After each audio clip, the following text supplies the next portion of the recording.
आप 5 मिनट के लिए अपने आप को जिंदा कीजिए। हजरत मलकुल मौत दरवाज़े पैगंबर पे आवाज दे रहे हैं, अस्सलातु वस्सलामु अलैका या रसूल अल्लाह। मेरे नबी ने घबरा कर कहा, या फातिमा तदरीना मनल अलबाब, ए फातिमा देखो दरवाजे पर कौन खड़ा है। सैयदा फातिमा ज़हरा ने देखकर थर थर कांपते हुए कहा, या रसूल अल्लाह, हाज़ा शख्सु मुहाब, ये तो डरावनी शक्ल सूरत का आदमी है। तब मेरे नबी ने मुस्कुरा कर कहा, या फातिमा ला ला ला ला, हाज़ा मुख्दिमुस सौत, हाज़ा मलकुल मौत, दरवाजा खोल दो, वो मलकुल मौत है। सैयदा फातिमा ने दरवाजा खोला है, हजरत मलकुल मौत तशरीफ लाए हैं और बीच की सारी बातें मैंने पहले बता दिया है। हजरत मलकुल मौत ने इज़्ने पैगंबर पाकर रूहे मुस्तफ़ा सल्लल्लाहु अलैहि वसल्लम को निकाला है, अपने मलकूती हाथों में लिया है। तसव्वुराती दुनिया में अब सफर कर रहे हैं, जमीन से गुजरे, हवा से गुजरे, फजा से गुजरे, खला से गुजरे, पहले आसमान पे पहुंचे और मुस्कुरा कर कहा, गुजरी वालों मेरी मेहनत पे पानी मत फेरना। पहले आसमान पर गए और जाने के बाद का आसमान अपने मुकद्दर पे नाज कर कहा, क्या हुआ मलकुल मौत? कहा, रूहे मुस्तफा लेकर आया हो। आसमान ने ऊपर नीचे देखकर कहा, तुझे मालूम नहीं है जहां कदम की पहुंच होती है वहां रूह का घर नहीं होता है, और मेराज की रात में यहां मेरे पैगंबर के कदम आ गए हैं, लिहाजा और आगे बढ़ो। मलकुल मौत दूसरे पर गए, यही जवाब, तीसरे पर गए, यही जवाब, चौथे पर गए, यही जवाब, पांचवें पर गए, यही जवाब, छठे पर गए, यही जवाब, सातवें पर गए, यही जवाब। घबरा कर सिदरा पर पहुंचे, ए सिदरतुल मुंतहा रूहे रहमतुल लिल आलमीन है, रखने की जगह दे दो। सिदरा ने मुस्कुरा कर कहा, ए मलकुल मौत, यही वो जगह है जहां जिब्रील ने कहा था, अगर यक्सरे मुए बरतर परम फरोगे तजल्ला बसोजत परम, अगर बाल के बराबर भी बढ़ा तो मेरे बालों पर जल जाएंगे। और आगे बढ़ो, यहाँ भी मेरे मुस्तफा के कदम आ गए, सीधे अर्श की बुलंदी पे पहुंचे। ए अर्श आज़म रूहे रसूल मुअज़्ज़म है, रखने की जगह बता। अर्श ने मुस्कुरा कर कहा, ए मलकुल मौत, ये वो जगह है जहां मेराज की रात मेरे नबी ने खड़े होकर पेशानी का पसीना पोंछकर 12 कतरे जमीन में टपकाए तो 12 रंग के गुलाब के पौधे जन्म ले लिए। यहाँ भी मेरे नबी के कदम आ गए। बोलिए बोलिए बोलिए सुभान अल्लाह। अब घबरा कर पूरी कायनात का जायजा ले रहे हैं, अब पूरी कायनात का जायजा। अब अगर साथ दे दीजिए तो मजा आ जाएगा। आसमान को देखा, नबी का कदम, सूरज को देखा, नबी का कदम, सितारों को देखा, नबी का कदम, कहकशां को देखा, नबी का कदम, हवा को देखा, नबी का कदम, फजा को देखा, नबी का कदम, खला को देखा, नबी का कदम, जमीन को देखा, नबी का कदम, पत्थर को देखा, नबी का कदम। सुबह तक इसी तरह बोलता रह जाऊंगा अगर जवाब नहीं दीजिएगा। दरिया को देखा, नबी का कदम, समंदर को देखा, नबी का कदम, पत्तों को देखा, नबी का कदम, फूलों को देखा, नबी का कदम, शजरो हजर को देखा, नबी का कदम, मस्जिद को देखा, नबी का कदम, जलसेगाह को देखा, नबी का कदम, ईदगाह को देखा, नबी का कदम, मदरसा को देखा, नबी का कदम, खानकाह को देखा, नबी का कदम, कब्रिस्तान को देखा, नबी का कदम, मोमिन के दिल को देखा, नबी का कदम। मलकुल मौत ने घबरा कर सर को सजदे में रखा, का परवरदिगार तेरे हुक्म से तेरे पैगंबर की रूह निकाला, मगर जहां जहां रखने गया हर जर्रे ने कहा, जहां कदम की पहुंच होगी वहां रूह का घर नहीं होगा। आवाज आई, क्या कहना चाहते हो? कहे, रब्बे औला, अगर तेरा इज़्न हो जाए तो मैं तेरी बारगाह में तेरे पैगंबर की रूह लेकर आ जाऊं। आवाज आई, कैसे लाओगे? मेराज की रात मेरा पैगंबर मेरे इतने करीब था, सुम्मा दना फतदल्ला फकान काबा कौसैन।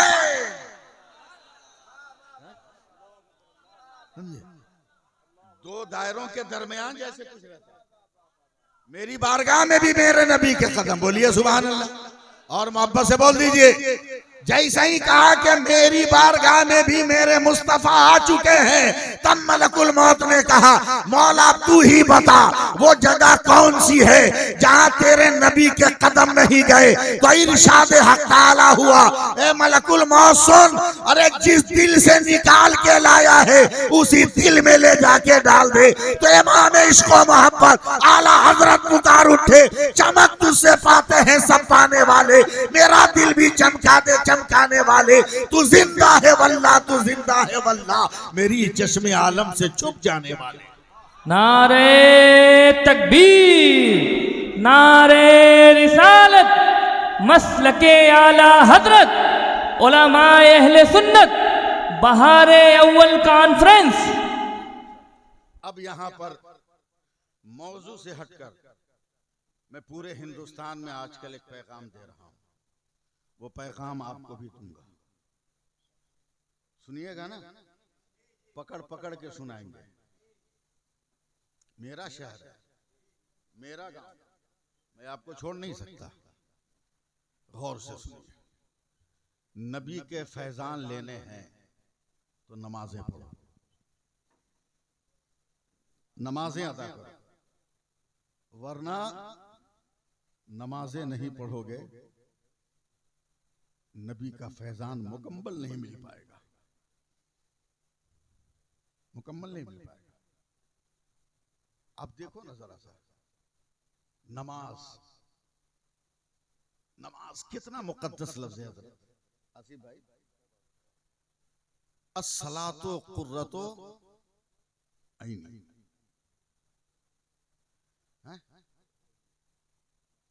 नमाज मेरी आंखों की ठंडक है। सुभान अल्लाह नहीं बोले? बोलूं 5 मिनट बोलूं? नमाज मेरी आंखों की ठंडक है। ये नहीं कहा कि रोजा मेरी आंखों की ठंडक, ज़कात मेरी आंखों की ठंडक, हज मेरी आंखों की ठंडक, वरना शॉर्टकट वाला ये आदमी, मुख्तसर रास्ता इख्तियार करने वाला ये आदमी जिंदगी में एक बार हज कर लेता, कहता मैंने अपने नबी की आंखों को ठंडक पहुंचा दिया। जब साहबे नसाब होता ज़कात दे देता और कहता कि मैंने ठंडक पहुंचा दिया। साल में 1 महीना रोजा रख लेता और कहता कि मैंने ठंडक पहुंचा दी। तवज्जो दें आप, मैं मेहनत कर रहा हूं, ये जलसा कराने वाले नौजवान ये तो मुतहरिक रहेंगे ही। आप तवज्जो दें, 5 मिनट की मेरी गुफ्तगू सुनिए। जैसे ही मेरे नबी ने कहा कि नमाज मेरी आंखों की ठंडक है, आसिफ साहब, परवरदिगारे आलम ने निज़ामे कायनात बदल दिया, महबूब की रजा के लिए निज़ामे कायनात बदल दिया, महबूब की रजा के लिए। सूरज अपनी रफ्तार रोक, चांद अपनी चाल पे काबू पा। अर्ज किया मौला क्या करना है? का इस तरह तुम्हें गर्दिश करना है आसमान की दुनिया पर कि हर सेकंड पर कायनात के किसी न किसी जर्रे पर नमाज मेरे बंदे अदा कर रहे हो, ताकि मेरे महबूब की आंखों को ठंडक हर सेकंड पे मिलती रहे, हर लम्हे पर मिलती रहे, हर साथ पर मिलती रहे। हर सेकंड पे नमाज हो रही है, मेरे महबूब की आंखों की ठंडक है, हर सेकंड पे नमाज हो रही है। अब नमाज कितनी बड़ी नेमत है ये सुनिए। हजरत इमाम गजाली फरमाते हैं, और लॉकडाउन का तजर्बा है हम लोगों को, तल्ख तजर्बा है हम लोगों को। जो हराम खाने वाले थे वो आज भी हराम खा रहे हैं, लेकिन हलाल खाने वाले किस तरह तड़प तड़प कर जिंदगी गुजारे हैं, आज भी वो मुसीबतों की चक्की से अपने आप को निकाल नहीं पाए।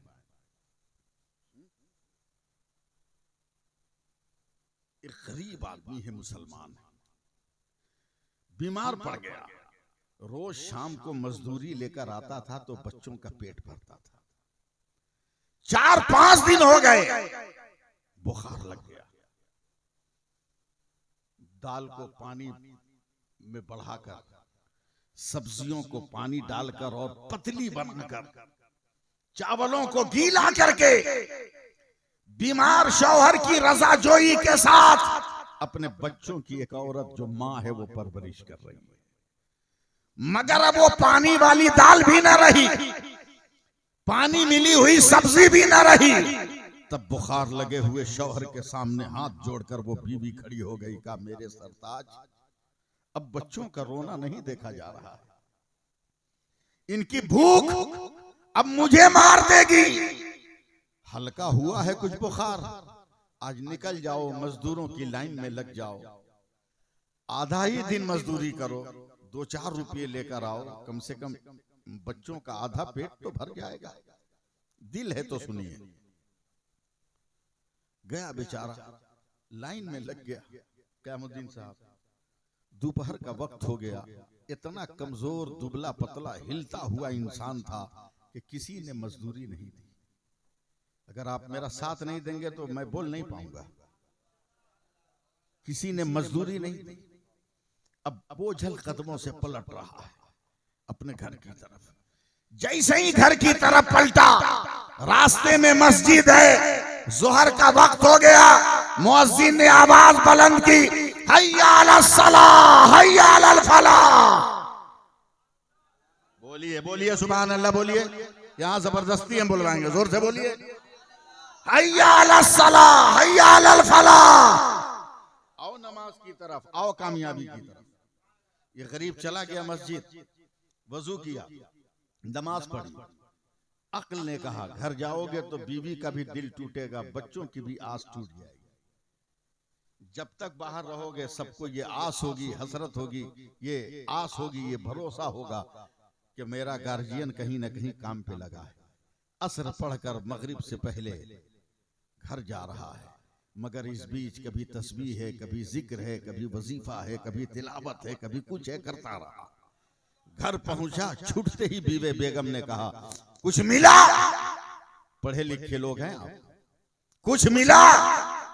शौहर ने रोते हुए एक जुमला कहा, बेगम मालिक बहुत बड़ा है, मालिक बहुत बड़ा है। बस एक लफ्ज कहा। अक्लमंद बीवी थी, सोची लगता है बहुत मालदार, किसी मालदार के यहाँ काम लग गया है, आज मजदूरी नहीं दिया कल दे देगा। इस उम्मीद पर ये कल भी चला कि आज मजदूरी मिल जाए। फिर लाइन में लगा, दोपहर तक किसी ने काम न दिया। जब फिर पलटा, जिंदा रहिएगा, फिर पलटा तो फिर मस्जिद के मीनारों से आवाज आ रही है, हय्या अलस सलाह हय्या अलल फलाह। आओ नमाज की तरफ, आओ कामयाबी की तरफ। चला गया, नमाज पढ़ी, तिलावत करा, जिक्र करा, वजीफा पढ़ा, असर पढ़ा, फिर घर गया। बीवी ने रोती आवाज में कहा, सरताज कुछ जुगाड़? बोला मालिक बहुत बड़ा है। फिर आप लोग साथ नहीं दे रहे, 2 मिनट और लगेगा। मालिक बहुत बड़ा है। सब्र कर लिया, कहा ठीक है मालिक बहुत बड़ा है तो तीसरे दिन तो देगा ही मजदूरी, ये तो दुनिया का दस्तूर है। तीसरे दिन जब चला तो बेगम ने झोले दे दिए, आज तो मजदूरी मिलेगी, साग सब्जी चावल तेल मसाला लेके आइएगा। मरता क्या ना करता, ये तो जान रहा है कि हमने मजदूरी नहीं की, मगर इस उम्मीद पर कि आज तीसरे दिन मजदूरी मिल जाएगी तो जरूरियाते जिंदगी का सामान ले लूंगा। चला झोला लेकर, आज भी खड़ा रहा मगर मजदूरी नहीं मिली।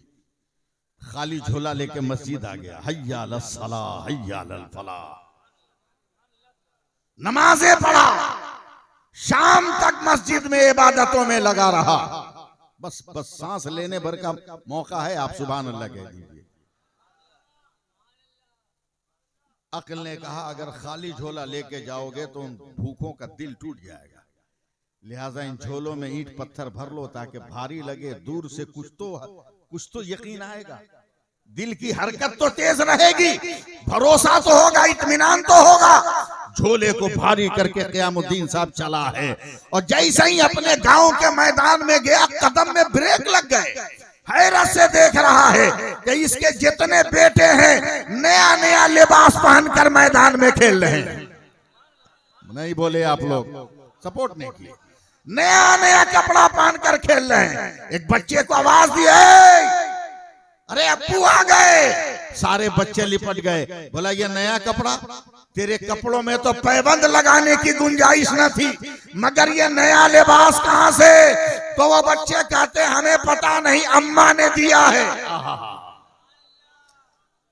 बड़ी तेजी से घर पहुंचा तो वो बेगम जो गुर्बतों ने उसे कंघी करने से रोक रखा था, लिबास तब्दील करने से रोक रखा था, मायूसियों ने पैरों में इस कदर उदासियों की बेड़ियां डाल दी थी तो उमंगों की कब्रिस्तान उसने अपने वजूद को बना लिया था।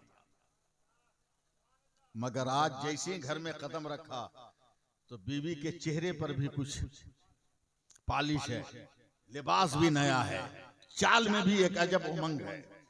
शौहर हैरान होकर कहता है, बेगम ये सारी चीजें कहां से आई? डर गया कहीं मेरी गुर्बत ने मेरी बीवी को गुनाह पर तो मजबूर नहीं कर दिया। डर कर का सच बता, ये माल कहां से आया? तब औरत ने रोते हुए अपने शौहर की कलाई पकड़कर कहा, कसम खुदा की आपने सच कहा था कि मालिक बहुत बड़ा है। क्या क्या मतलब? आज दोपहर में आपके मालिक का नौकर आया था, ये बोनस में सामान दे गया है और बोला है तेरा शौहर बड़ी मेहनत से मजदूरी कर रहा है, शाम को आएगा तो मजदूरी लेकर आएगा। यह इंसान कांप कर कहता है, बेगम मैंने कहीं मजदूरी नहीं की है, हमने तो तेरे दिल को इत्मीनान देने के लिए मस्जिदों में खुदा की इबादत की है। अगर यकीन न हो तो झोला पलट कर देख। औरत ने जब झोला पलटा है तो हीरे जवाहरात के दरिया बह गए हैं। तब वो सजदे में सर ले जाकर कहता है, मौला ये तेरी कुदरत का कौन सा करिश्मा है? आवाज आती है तू मेरी इबादत कर रहा था, हम तुम पे अपनी रहमतें नाजिल कर रहे हैं। सुभान अल्लाह। नारे तकबीर, नारे रिसालत, उलमाए अहले सुन्नत, बहारे अव्वल कॉन्फ्रेंस जिंदाबाद। इसलिए मुसलमानों नमाजें पढ़ो, नबी का फैजान लो। तारीख में आया, बस तकरीर खत्म हो गई, तारीख में आया कि मेरे सरकार अवाइले इस्लाम में काफिरों के जोर और जुल्म की बुनियाद पर तबलीग का तरीका बदल दिया। मुंह से बोलने से जुल्म करते थे तो मेरे सरकार काबा के दरवाजे पे खड़े हो जाते और मक्का के बड़े बड़े काफिरों के बच्चे जब खेलने के लिए निकलते शहर में घर से तो मेरे नबी एक एक बच्चे को बुलाते। बच्चा इतना खूबसूरत आदमी को देखकर आगे बढ़ता, मेरे पैगंबर सर पे हाथ रखकर कहते ठीक हो ना? कहाँ ठीक है, बस इतना मेरे नबी करते, सर पे हाथ रख के कहते ठीक है जाओ। बच्चे घंटा 2 घंटा खेलते और जब घर जाते तो माँ बाप पकड़ के उसको सूंघते थे। कहाँ था? किस इत्र वाले के पास था, किस खुशबू वाले के पास गया? तो वो बच्चे चिल्ला चिल्ला कर घरों में कहते थे, लात उज़्ज़ा की कसम हम किसी इत्र वाले के पास नहीं गए, मुसलमानों का पैगंबर काबा के दरवाजे पर खड़ा था, उसने सर पे हाथ रख दिया तो हमारा वजूद मुअत्तर हो गया। अभी तो मेरे नबी का दस्ते करम है, इसलिए नबी से वाबस्ता रहो। उन मुर्दों की बात मत करो जो नबी से जुदा कर रहे हैं, उन नहंजारों की बात मत करो जो नबी से दुश्मनी पर आपको आमादा कर रहे हैं। आज अगर ममता बनर्जी बोल दे कि 1 लाख रुपया मिलेगा पर हेड, 3 घंटा हमारा झंडा उठाना है, बस्ती में एक आदमी रहेगा? उसमें गिनती गिनिएगा, अहले हदीस कौन है, वहाबी कौन है, तबलीगी जमात वाला कौन है, शिया कौन है, सब भागेगा। बाप रे बाप, 3 घंटा में 1 लाख रुपया मिलेगा। और यहाँ झंडा उठाओ तो जन्नत की नेमत मिल रही है, रहमतों का गुहार मिल रहा है, और फिर भी इंसान कह रहा है कहां से साबित है ये? जहां से तू साबित है वहीं से ये भी साबित है। इसलिए मैं बातें खत्म करता हुआ आपसे गुजारिश कर रहा हूं, अपील कर रहा हूं, मुसलमानों जिंदगी के बहुत सारे मरहले आपने गुजार दिए, अब नमाजें पढ़ लो, अब नमाजें पढ़ लो, नमाजें पढ़ लो, मस्जिदों को आबाद करो, अल्लाह तेरा घर आबाद कर देगा, अल्लाह तेरा घर आबाद कर। अभी 7 रोज पहले बरेली शरीफ के कब्रिस्तान में 36 साल के बाद एक आलिम की कब्र बारिश की वजह से धंस गई मिट्टी। 36 साल के बाद जब वो कब्र खुली है तो कफन तरोताजा है, चेहरे पर पसीने के कतरे हैं। ये क्या है? जमीन के ऊपर भी हिफाजत करने वाला मेरा रसूल है, जमीन के अंदर भी हिफाजत करने वाला मेरा रसूल।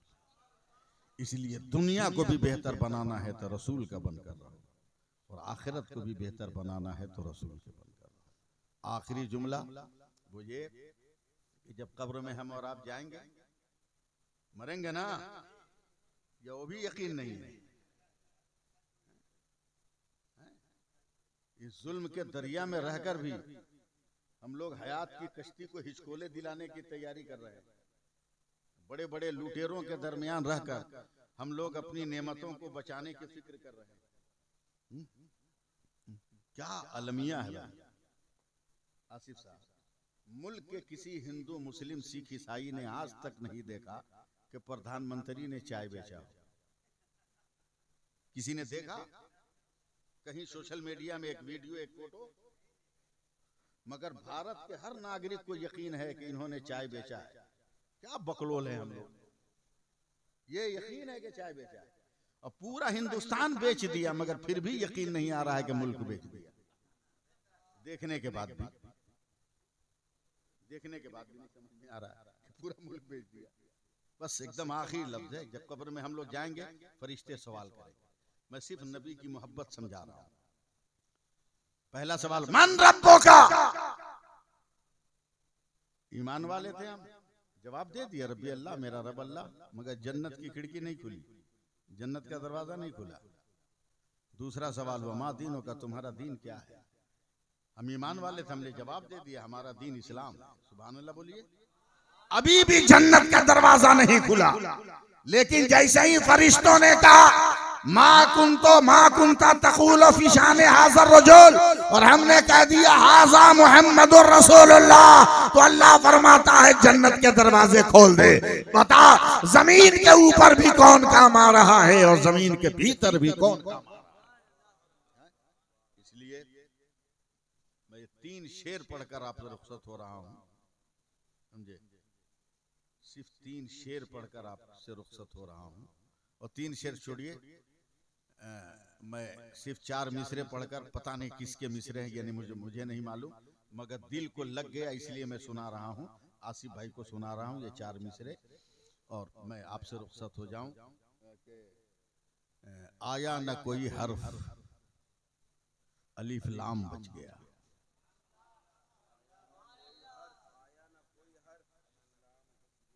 इतना आप जानते हैं मैं कितना जिद्दी मौलवी हूं। बहुत आसानी से मैं आपको छोड़ रहा हूं। आया न कोई हर्फ, अलिफ लाम बच गया, यानी रसूल पाक का पैगाम बच गया। तैयारी कीजिए, फिर मैं पढ़ रहा हूं। आया न कोई हर्फ, अलिफ लाम बच गया, यानी रसूल पाक का पैगाम बच गया।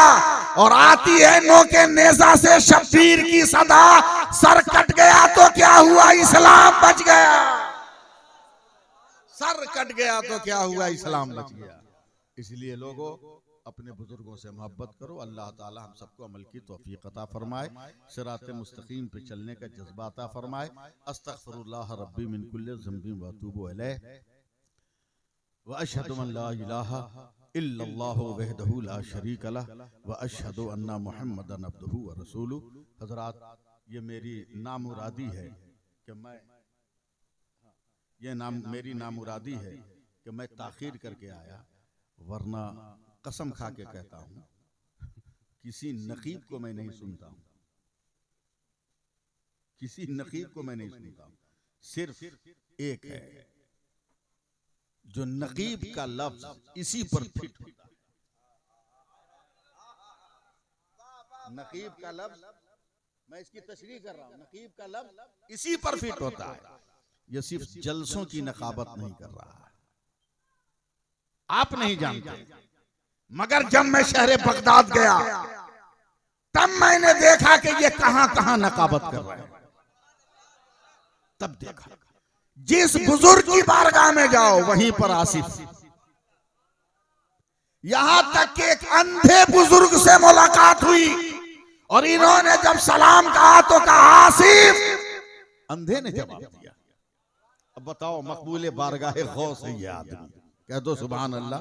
ये मेरी नामुरादी है कि मैं देर से आया, अल्लाह जल्द हम दोनों की मुलाकात कराए और फिर इनके लहजों की नर्म नर्म हवाओं से मैं अपने वजूद को तरोताज़ा करने की सादतें हासिल कर सकूं। अल्लाह सलामत रखे। अब मैं ये चाहता हूं, अगर आप बुरा न माने तो, बहारे अव्वल कॉन्फ्रेंस है, यानी मेरे नबी का जिक्र है, और नबी की बारगाह में किसी का दिल तोड़ना जायज है क्या? है? तोड़िएगा किसी का दिल? है? नहीं तोड़िएगा। तो नायाब स्टेज पर